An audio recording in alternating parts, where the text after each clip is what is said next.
미국과 이스라엘 그리고 이란의 전쟁이 길어지는 가운데 양측의 맞불 공방은 더 거세지고 있습니다.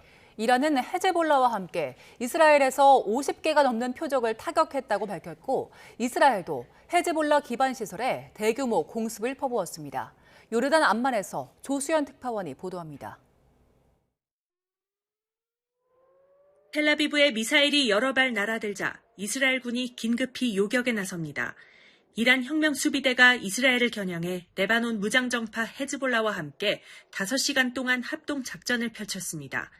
이란의 탄도미사일, 헤즈볼라의 드론과 로켓들이 대거 동원됐습니다. 혁명수비대는 이번 공습으로 이스라엘 전역에서 50개가 넘는 표적을 타격했다고 밝혔습니다. 특히 텔아비브와 하이파, 비르셰바의 군사기지에 고통스러운 타격을 입혔다고 주장했습니다. 헤즈볼라도 별도 성명을 내고 이스라엘군 정보부대에 최신의 미사일을 발사했다고 강조했습니다. 이에 맞서 이스라엘도 강도 높은 군사작전을 이어갔습니다. 레바논 베이루트 남부에서 또다시 광범위한 공습을 해 헤즈볼라 정보본부와 지휘센터를 타격했습니다. אנחנו כצבא ערוכים להתמשכות המערכה ככל שידרש. יצאנו אליה באופן מושכל. 이번 공습으로 베이루트 일대에서 사상자 20여 명이 발생했다고 레바논 당국이 전했습니다. 테헤란에서는 이란 국영은행 건물도 공격받자 이란은 미국, 이스라엘과 연계된 은행도 앞으로 공격 대상이라고 위협했습니다. 걸프 지역 에너지 시설과 공항도 계속 공격을 받는 가운데 이란이 금융기관까지 위협하면서 전쟁의 불길이 더 확산할 조짐을 보이고 있습니다. 암만에서 YTN 조수연입니다. 나쁜 소식이 또 있습니다. 이란의 새 최고 지도자가 된 모스타바 하미네이가 취임 나흘 만에 피해 보복을 다짐하는 첫 메시지를 발표했습니다. 호르무즈 해협 봉쇄와 주변국에 대한 공격을 계속 이어가겠다는 뜻을 분명히 하면서 초강경 대응을 선언했습니다. 권준기 기자입니다. 미군의 첫날 공습 때 부상을 당한 것으로 알려진 모즈타파 하메네이는 이란 국영방송을 통해 첫 메시지를 발표했습니다. 아버지를 비롯한 순교자들을 위해 피해 복수를 할 것이라고 다짐하며 170명 넘게 숨진 미나브 초등학교 폭격 사건을 내세웠습니다. در مورد مدرسه شجره طیبه میناب و بعضی موارد مشابه مرتکب شده شأن خاصی در این رسیدگی دارد. 그러면서 적에게 보상을 얻어내야 한다며 보상하지 않으면 적들의 자산을 똑같이 빼앗고 처부술 것이라고 경고했습니다. 국제 유가 인상을 촉발한 호르무즈 해협 봉쇄를 이어가겠다는 뜻도 분명히 했습니다. قطعاً همچنان از اهرم مسدود کردن تنگه هرمز باید استفاده شود. 모즈타파는 적이 경험하지 못한 제2의 전선을 펼치겠다며 공격 범위를 더 확대할 뜻도 밝혔습니다.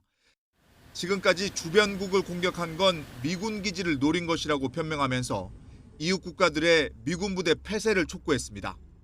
من توصیه می‌کنم هر چه زودتر آن پایگاه‌ها را تعطیل کنند. چون لابد تا به حال فهمیدند که ادعای برقراری امنیت و صلح از سوی آمریکا 모즈타파 메시지가 나온 직후 이란 해군은 최고 지도자 명령에 따르겠다며 호르무즈 봉쇄로 적에게 치명적인 타격을 주겠다고 밝혔습니다. 동시에 이란 외무차관은 일부 국가 선박의 해협 통과를 허용했다고 밝혀 호르무즈 길목을 이용한 협상 주도권 확보 의도를 내비쳤습니다. 또 이란이 다시는 전쟁을 강요받지 않는 상황이 보장돼야 한다며 이란 정권이 요구하는 종전 조건을 거듭 확인했습니다. YTN 권중기입니다. 네, 모스타파 하미네이가 숨진 아버지보다 더 강경한 노선을 취할 것이라는 관측이 나왔습니다.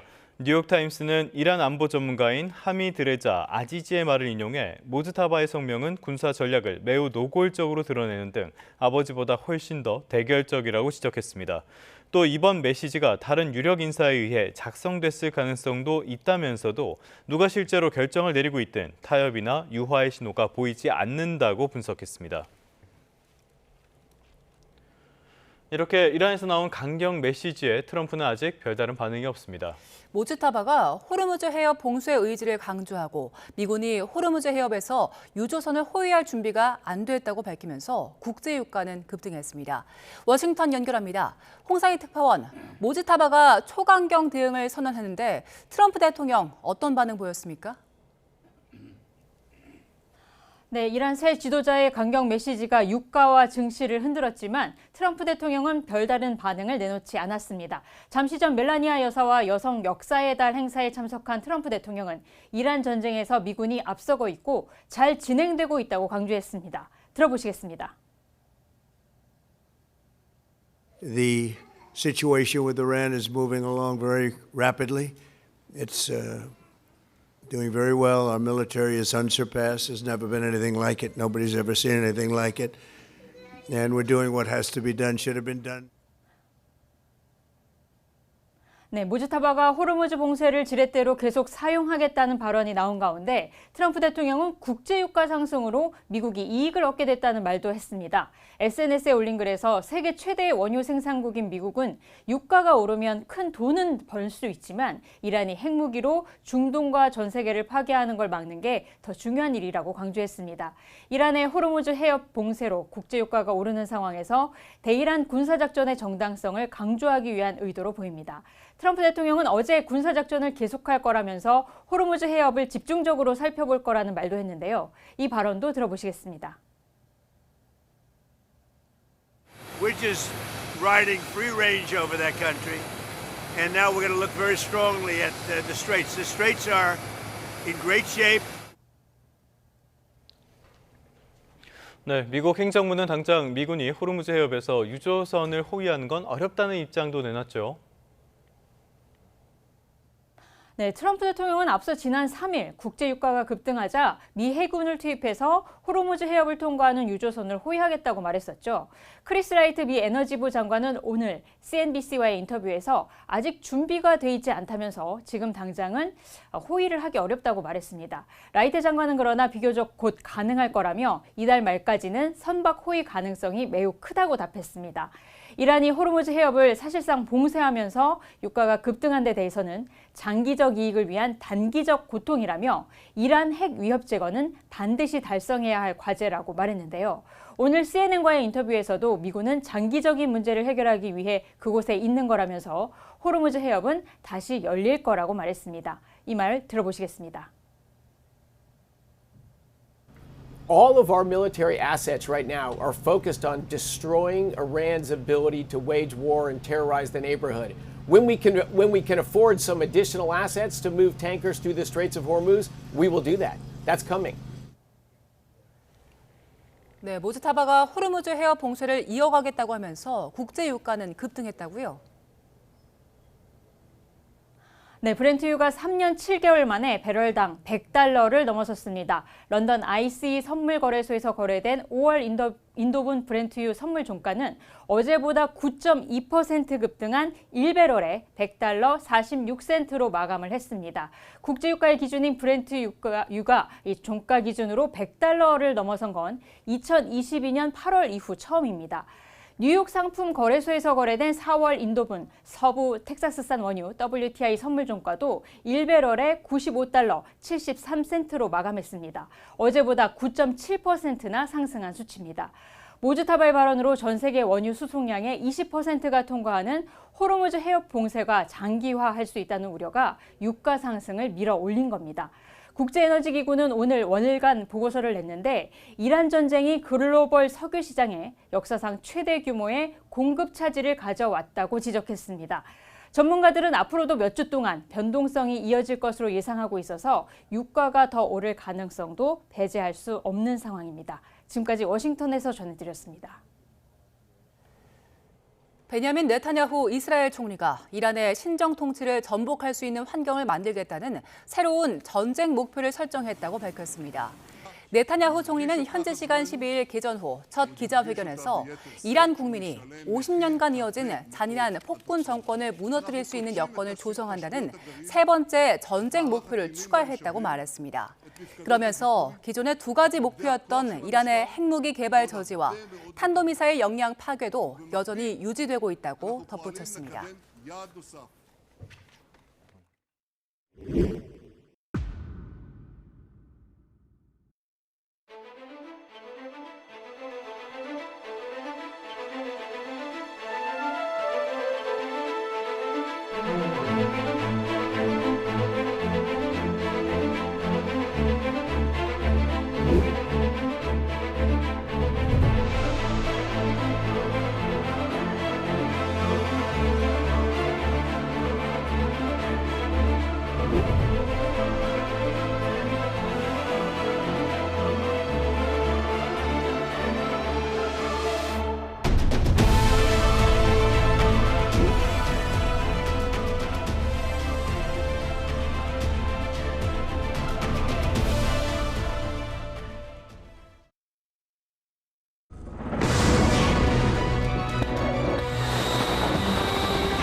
네, 이란에서 초강경 메시지가 나오면서 국제 유가가 다시 치솟았습니다.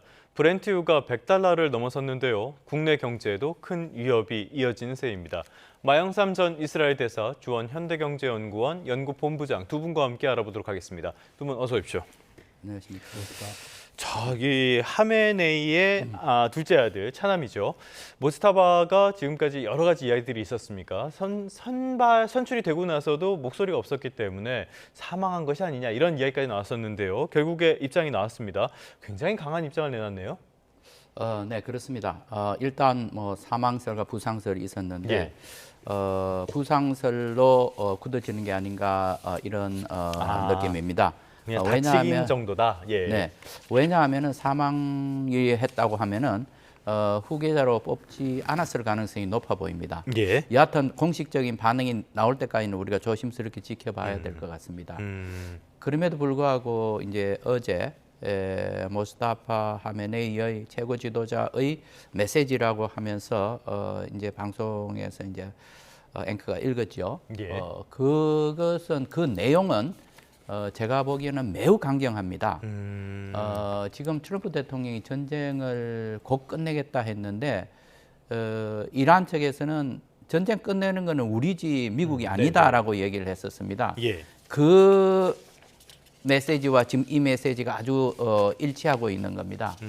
가장 중요한 요인은 호르무즈 해협의 봉쇄는 계속해서 레버리지로 갖고 있겠다 이렇게 했고 예. 두 번째는 미군 기지, 주변에 있는 미군 기지는 빨리 철수를 하고 철수하지 않으면 계속 공격을 하겠다라는 이런 두 가지 메시지인 것 같습니다.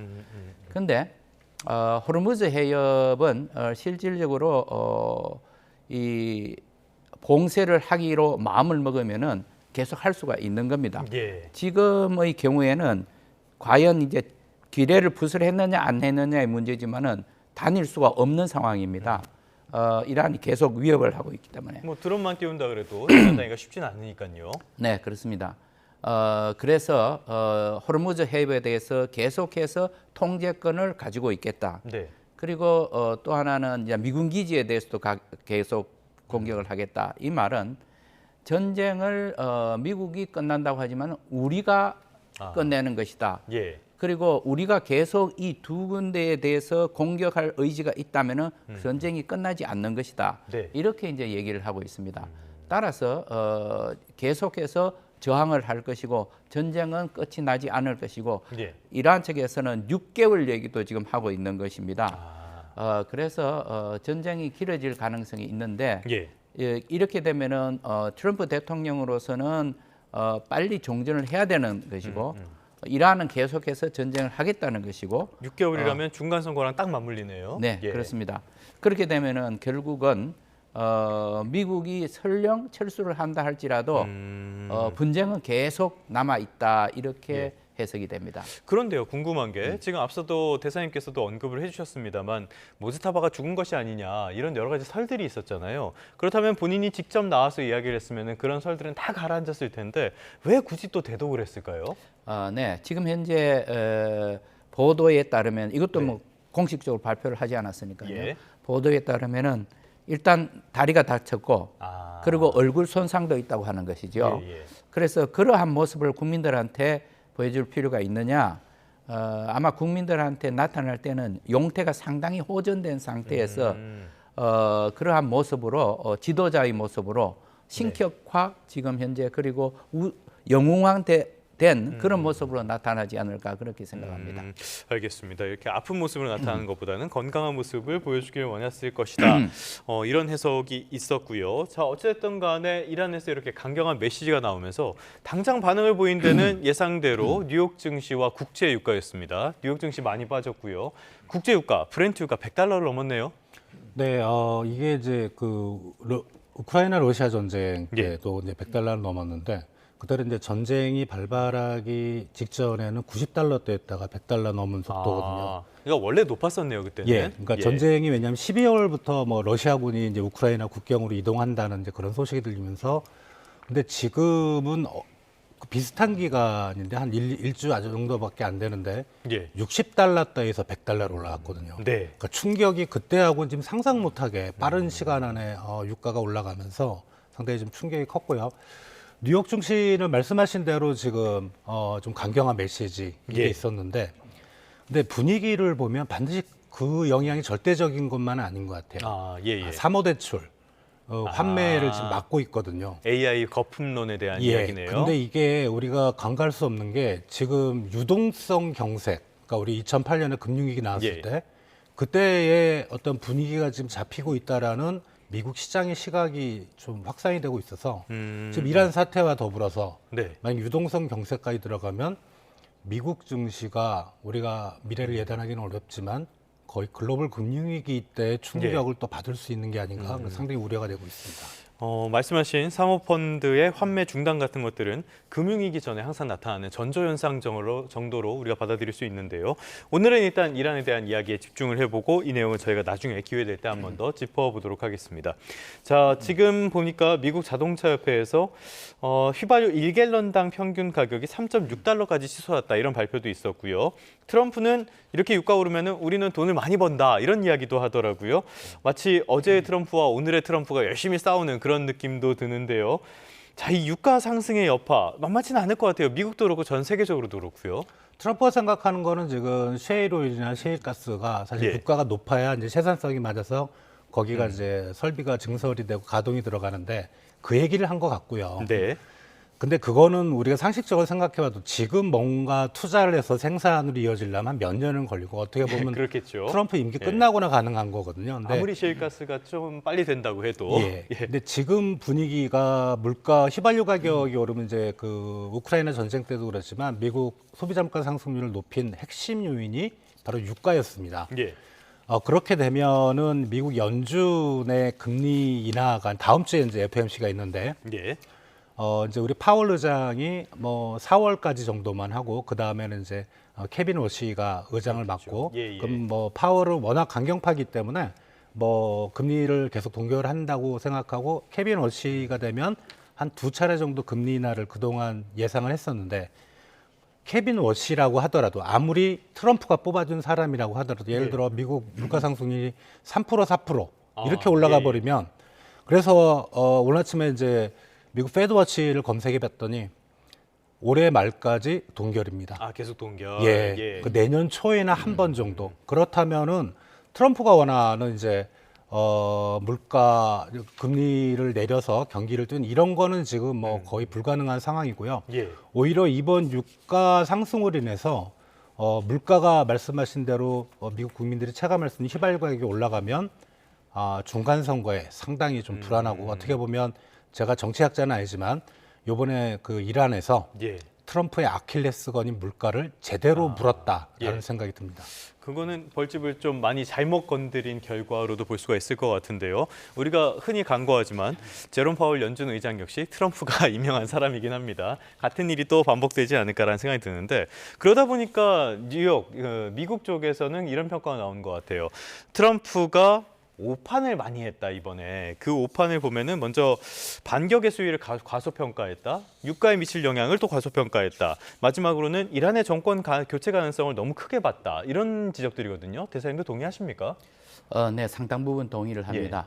왜냐하면은 중동은 미국이 생각하는 것만큼 그렇게 간단한 지역이 아닙니다. 모든 것이 정치와 문화와 역사와 자존심과 다 함께 연결이 되어 있습니다. 그래서 가장 크게 이제 오판한 것이 과연 어떻게 이란 측에서 대응할 것인가 하는 것이었는데 이란 국민들은 매우 자존심이 높습니다.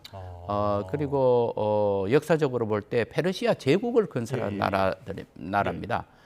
그래서 국민들은 이 외세의 이런 압박에 대해서 끝까지 저항한다 하는 저항의식이 투출합니다. 따라서 이게 미국이 생각하는 것만큼 빨리 전쟁을 끝내고 미국한테 승리를 안겨줄 그런 국민들이 아닙니다. 따라서 지금 현재 계속되고 있는 이 전쟁이 미국 측의 일방적 선언에도 불구하고 계속될 가능성이 높아 보입니다. 그러면 말씀하신 것처럼 이런 것들은 많은 민간 전문가라든지 이런 분들이 다 예상할 수 있었던 일이지 않습니까? 이란의 성향이나 중동 같은 것들을 봤을 때 왜 이렇게까지 엉뚱한 판단, 잘못된 판단을 했을까요? 그게 이번에 처음으로 잘못된 판단이 나온 게 아닙니다. 왜냐하면은 그 2003년에 미국이 사담 후세인의 이라크를 공격을 합니다.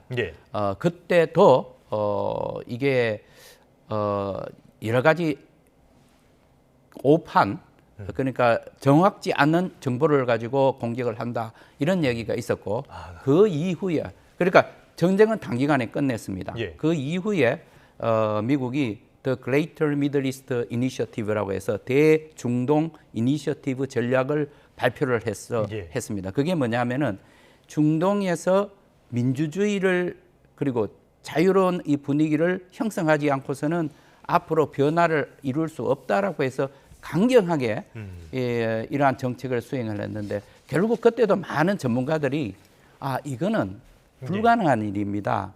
왜냐하면은 이 중동의 문화가 서구의 문화가 완전히 다르기 때문에 서서히 접근을 해야 된다라고 했는데 밀어붙였습니다. 그런데 결국은 그게 아주 성공을 못 거둡니다. 그때도 바로 이런 지적들이 많았던 것입니다. 중동을 너무 쉽게, 너무 단편적으로 생각하는 것이 아니냐.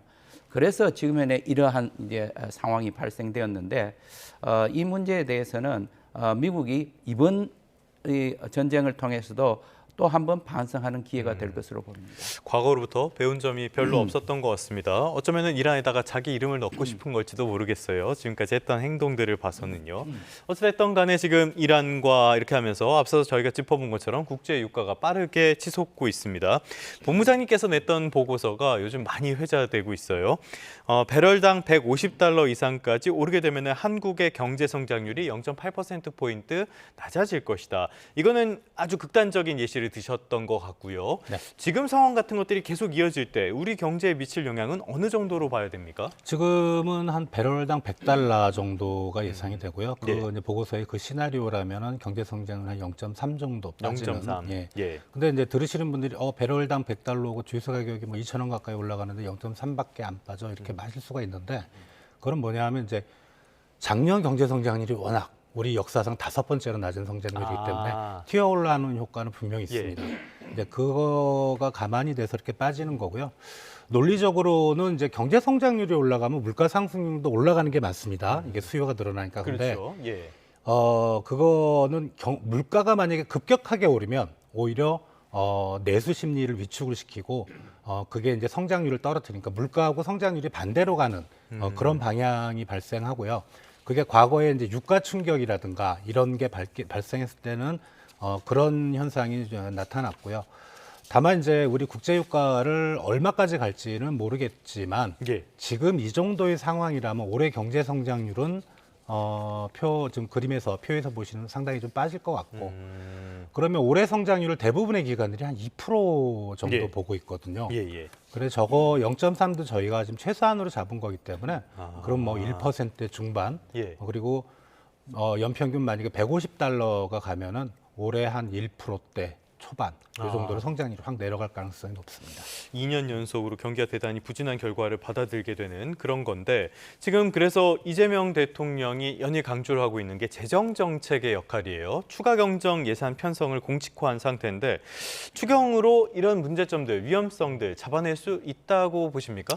일단 추경을 이번에 이제 정부에서 카드를 꺼낸 이유는 경제 성장률을 높이겠다는 건 아니거든요. 왜냐하면 예. 이제 지금 물가가 올라갔을 때 상대적으로 이제 비대칭적인 충격이 가거든요. 쉽게 말씀드리면 좀 잘 사시는 분들은 큰 문제가 없는데 그렇죠. 좀 예. 저소득층이 항상 이럴 때는 충격을 받으니까 그 추경을 통해서 어떤 저소득층의 어떤 구매력을 좀 보전하면서 경기가 크게 떨어지는 걸 막고자 하는 이제 그런 얘기인데 지금 이제 이를 반대하시는 분들도 꽤 있어요. 왜냐하면 지금 물가가 분명히 아직은 우리 소비자 네. 물가 상승이 괜찮은데 분명히 올라갈 거란 말이죠. 뭐 유가가 이렇게 올랐으니까요. 이렇게 예. 추경을 풀면 유동성이 이제 공급이 되고 돈이 공급되면 그게 물가를 더 자극시킬 수 있다.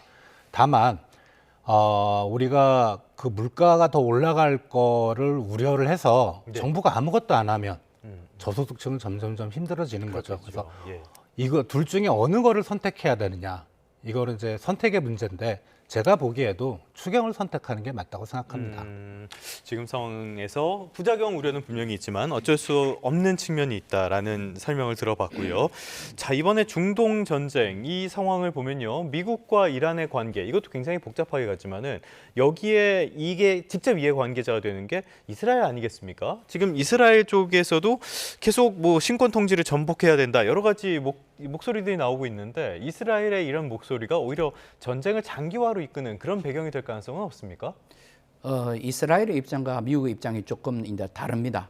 예. 왜냐하면은 이스라엘로서는 지금 현재 현존하는 그 안보상의 위협은 별로 없지만은 예. 앞으로의 그 위협 대상은 바로 이란이라고 그렇게 규정을 하고 있습니다. 네. 만약에 이란이 핵무기를 갖는 경우 이것은 이스라엘 안보에 매우 직접적인 위협이 될 수 있다. 네. 그래서 그것만은 막아야 된다고 하는 게 이스라엘의 안보 정책의 1번입니다. 그래서 이번에도 이렇게 공격에 시도를 했는데 그렇다면은 이스라엘로서는 이번 기회가 매우 중요하다라고 생각을 합니다.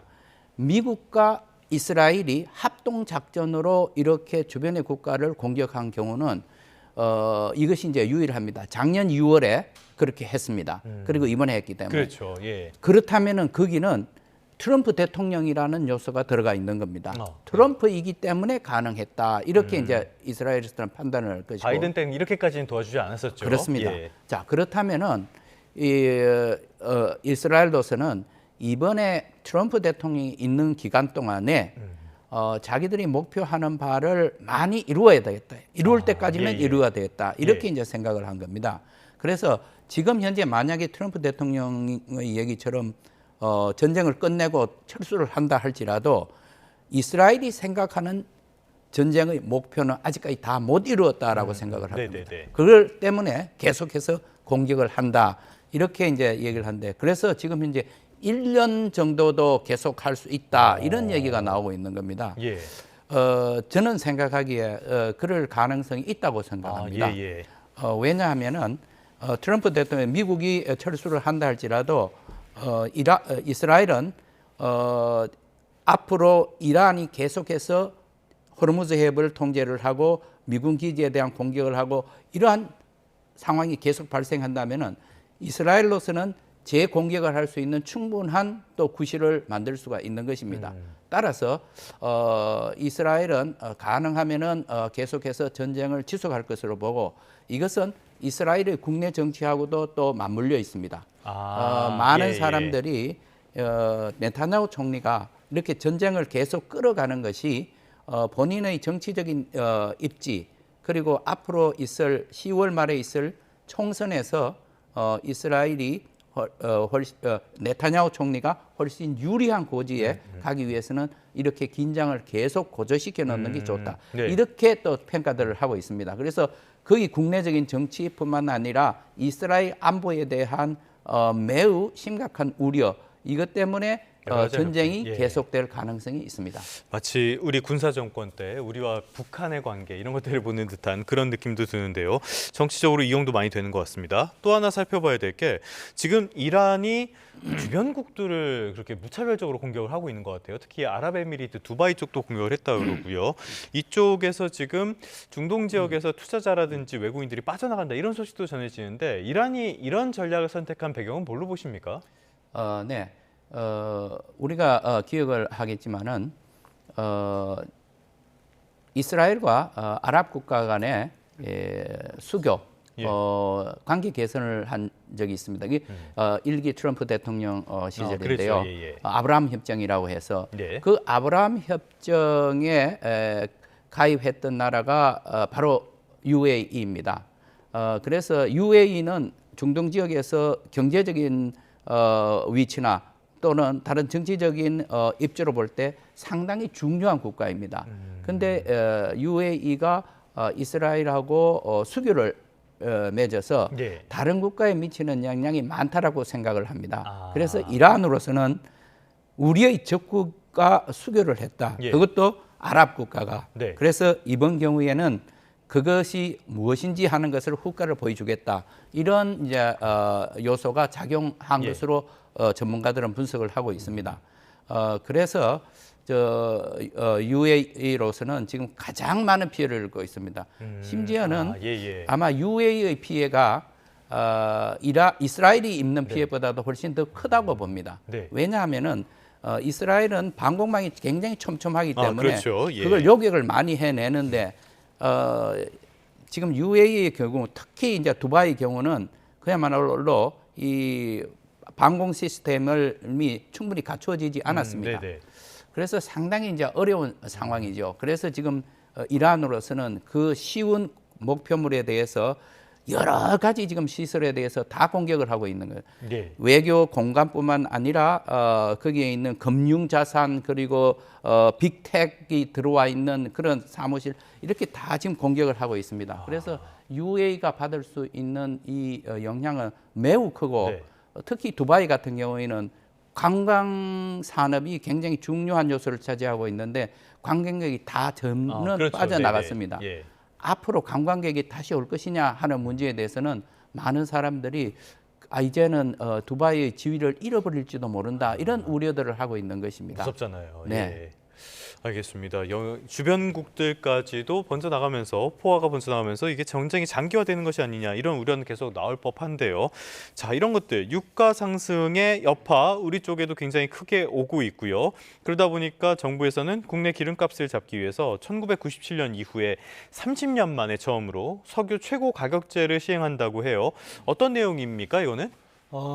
최고 가격제를 시행한 적은 없고요. 그 전에는 이제 정부에서 고시 가격이 정해져 있다가 있었죠. 예, 제도를 마련한 이후로는 우리가 한 번도 한 적이 없는데 이게 이제 기준 가격을 좀 정하고요. 기준 가격은 어느 시점을 정하냐면 2월 마지막 주입니다. 예. 그러니까 전쟁이 터지기 전에 그 가격을 기준으로 해서 그럼 거기에 일정한 이제 뭐 변동률을 곱해야 되는데 그거는 이제 싱가포르 석유 시장이 있거든요. 거기에 변동률을 가지고 거기가 이제 매일 변동하니까 2주 단위로 그거를 이제 고시를 하는 겁니다. 네.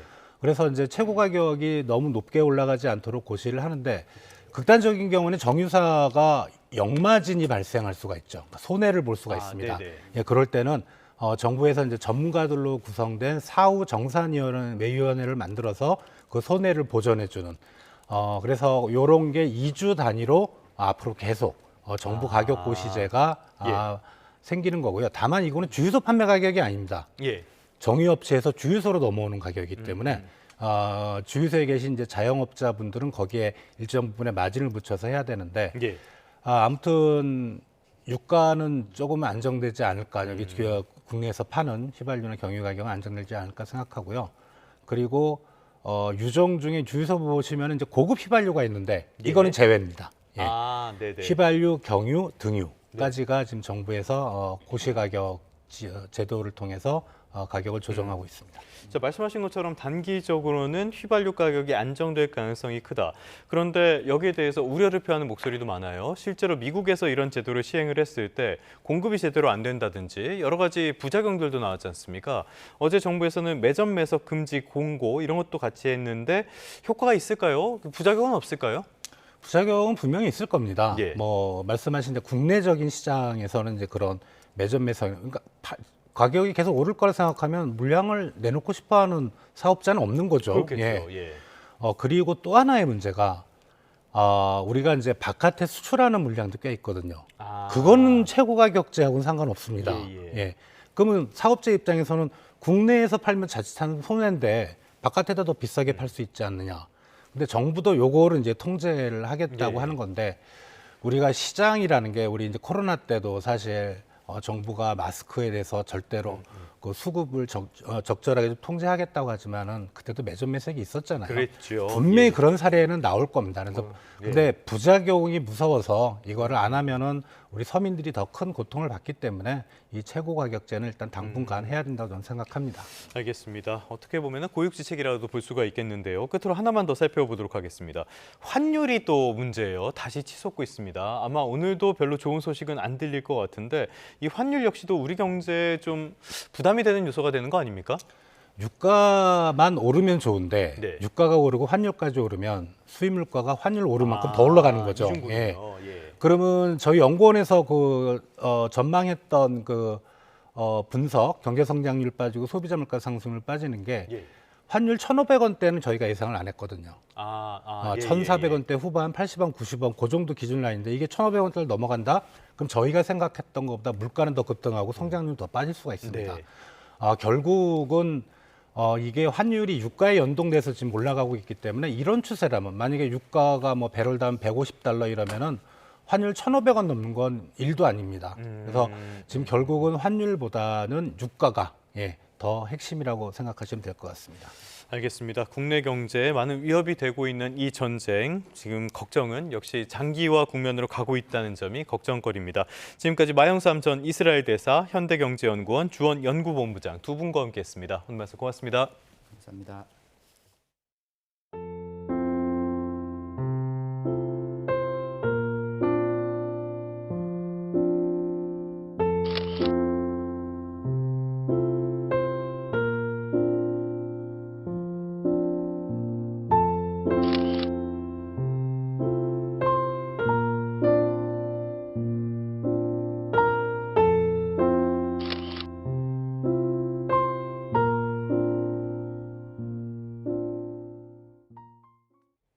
미국을 방문한 김민석 국무총리가 제이디 벤스 미 부통령과 만나 국회에 대미 투자 특별법 통과를 설명했고 미국 측은 환영의 뜻을 밝혔습니다. 총리실은 김 총리가 미국 방문 첫날인 현지 시간 12일 오후 백악관에서 벤스 부통령과 첫 회담 이후 50일 만에 회담했다고 밝혔습니다. 김 총리는 대미 투자 특별법이 국회 본회의를 통과했다며 이는 우리의 강력한 투자 합의 의행 의지를 보여주는 거라고 설명했습니다. 이에 벤스 부통령은 투자 합의 의행을 위한 법적 여건이 마련된 것을 환영하고 투자와 관련해 양국이 긴밀히 소통하자고 했다고 총리실은 전했습니다. 네, 트럼프 행정부가 북한에 대한 추가 제재도 발표했습니다. IT 인력을 해외에 불법 취업시켜 대량 살상 무기를 만들 자금을 모았다고 의심하는 건데요. 북미 대화 가능성이 거론되는 상황에서 나온 제재여서 주목됩니다. 이경아 기자의 보도입니다. 미 재무부의 추가 대북 제재는 북한 IT 기술자들의 불법 해외 취업을 겨냥했습니다. 북한과 연계된 IT 인력들이 서류를 위조하고 신분을 도용해 미국 또는 동맹국 기업에 취업하는 조직적 사기를 저지르고 있다는 겁니다. 제재 대상이 된 기관은 북한 IT 기업인 압록강 기술개발회사, 그리고 베트남의 꽝비엣 국제서비스 유한회사 등 두 곳입니다. 여기 가담한 북한 국적자와 베트남인 등 개인 6명도 함께 제재를 받게 됐습니다. 미 재무부는 북한 당국이 지난 2024년에만 8억 달러, 약 1조 2천억 원을 해외 IT 인력의 임금에서 가로챈 것으로 보고 있습니다. 이 자금을 대량 살상 무기와 탄도미사일 개발에 투입하는 것으로 알려져 있다고 설명했습니다. 이뿐 아니라 북한과 연계된 이들이 기업 네트워크에 악성 소프트웨어를 몰래 심어 기밀을 빼돌리기도 한다고 지적했습니다. 스콧 베선트 미 재무장관은 북한 정권은 해외 IT 요원들이 수행하는 기만적인 수법을 통해 미국 기업을 표적으로 삼고 있다고 강조했습니다. 이어 이런 악의적 활동으로부터 미국 기업을 보호하기 위해 자금 추적을 계속할 것이라고 밝혔습니다. 이번 대북 제재는 오는 30일 트럼프 미국 대통령의 중국 방문을 앞두고 나왔습니다. 방중을 계기로 한 북미 대화 가능성이 제기되는 가운데 북한이 제재 해제를 줄기차게 요구해온 만큼 협상 지렛대로 삼으려는 뜻으로도 읽힙니다. 한편 오는 15일부터 이틀간 프랑스 파리를 방문하는 베선트 장관은 중국 허리펑 부총리를 만나 미중 정상회담 의제를 조율할 예정입니다. YTN 이경아입니다. 이태원 참사가 발생한 지 3년 5개월 만에 진상규명을 위한 첫 번째 청문회가 열렸습니다. 참사 당시 재난과 치안을 책임진 핵심 인물들이 증인석에 나란히 앉았습니다. 김혜린 기자의 보도입니다. 이태원 참사 유족들의 사퇴 요구 속에서도 장관 자리를 지켰던 이상민 전 행정안전부 장관. 참사 3년 5개월 만에 처음으로 열린 청문회에 증인으로 출석한 가운데 방청석의 유족들은 거세게 항의했습니다. 중대본 설치 여부는 종합적인 관점에서 결정을 하는 겁니다. 어느 한 가지 측면에서만 보는 것이 아니고. 예, 알겠습니다. 그러면 그래서 이 전 장관은 또다시 책임을 회피하는 모습을 보였습니다. 집행부서에 해당하는 소방청, 경찰청과의 그 행동하고 정책부서인 행안부가 일단 그 보조를 속도가 같을 수가 없고요. 당시 관할경찰서의 최고 책임자였던 이임재 전 용산서장은 증인으로 출석해 대통령실 용산 이전이 참사의 원인으로 보인다고 밝혔습니다. 헬로윈 대비 과정에서 직원들이 대통령실로 많이 분산 배치가 됐고 대통령실 이전으로 피로가 누적되며 대응 능력이 저하됐다는 겁니다. 용산으로 대통령실이 오지 않았으면 이런 정말 참담한 사고도 날 가능성이 훨씬 적지 않았을까. 청문회에선 참사 당일 구청 당직자들이 재난 대응이 아닌 전단지 제거 작업에 투입된 경위도 논란이 됐는데 박희영 용산구청장은 자신이 직접 지시한 게 아니란 입장을 밝혔습니다. 알아보라고 했지 저를 지시해서 저한테 보고하라 그렇게 박희영 말씀 12구 이태원 참사 특별조사위원회는 재판 중이란 이유로 선서를 거부한 김광호 전 서울경찰청장을 고발하기로 했습니다. 특조위는 이번 청문회에 윤석열 전 대통령을 포함해 77명을 증인과 참고인으로 채택했지만 윤 전 대통령은 재판 준비 등을 이유로 끝내 불출석 의사를 밝혔습니다. YTN 김혜린입니다. 네, 끝으로 출근길 날씨 살펴보겠습니다. YTN 야외 스튜디오 연결합니다. 정수현 캐스터. 네, 정수현입니다. 네, 오늘도 큰 일교차에 대비해야 한다고 하는데요. 일단 바깥 활동하기에는 무난한 날씨라고요. 네, 환절기에 접어들며 일교차가 크게 벌어지고 있습니다. 오늘 서울 낮 기온이 12도까지 올라 예년 기온을 조금 웃돌겠고요. 대기질도 무난해서 바깥 활동하기 좋겠습니다. 입고 벗기 쉬운 외투로 체온 조절만 잘해주시기 바랍니다. 네, 반면 오늘 동해안 지역엔 오후까지 비 소식이 있다고요? 네, 밤사이 동해안을 중심으로는 제법 많은 눈이 내렸습니다. 강원 산간에 내려져 있던 대설특보는 모두 해제됐지만 오후까지 동해안 지역은 비나 눈이 더 이어지겠습니다. 곳곳에 빙판길이 예상되는 만큼 미끄럼 사고에 주의하셔야겠습니다. 밤사이 강원 동해안을 중심으로는 제법 많은 눈이 내렸습니다. 강릉 삽당령에는 24.8cm, 삼척에는 20.1cm의 눈이 쌓였습니다. 여전히 대설특보가 발효 중인 울릉도와 독도에는 2에서 7cm의 눈이 더 오겠고요. 강원 산간과 경북 북동 산간에는 5cm의 눈이 더 예상됩니다. 오늘 강수가 들어있는 동해안을 제외하고 그 밖의 지역은 대체로 맑은 하늘이 드러나겠습니다. 이 시각 서울의 기온이 2.3도, 대전 2도, 창원은 4.9도로 어제보다 추위가 덜하고요. 낮 기온도 서울이 12도, 대구와 부산 11도까지 오르겠습니다. 반면 동해안 지역은 강릉 낮 기온이 7도에 그치는 등 비교적 쌀쌀하겠습니다. 다가오는 주말과 휴일에는 구름만 많이 지나는 가운데 이맘때 초봄 날씨가 이어질 전망입니다. 현재 동해상과 남해상, 제주상에는 풍랑특보가 내려져 있습니다. 특보 지역에서는 강한 바람과 함께 물결이 최대 3.5m로 높게 일겠습니다. 항해나 조업하는 선박은 안전에 유의하시기 바랍니다. 지금까지 YTN 정세현입니다. 네, 3월 13일 뉴스타트 모두 마무리하겠습니다. 잠시 뒤 뉴스업이 이어집니다. 시청해주신 여러분 고맙습니다.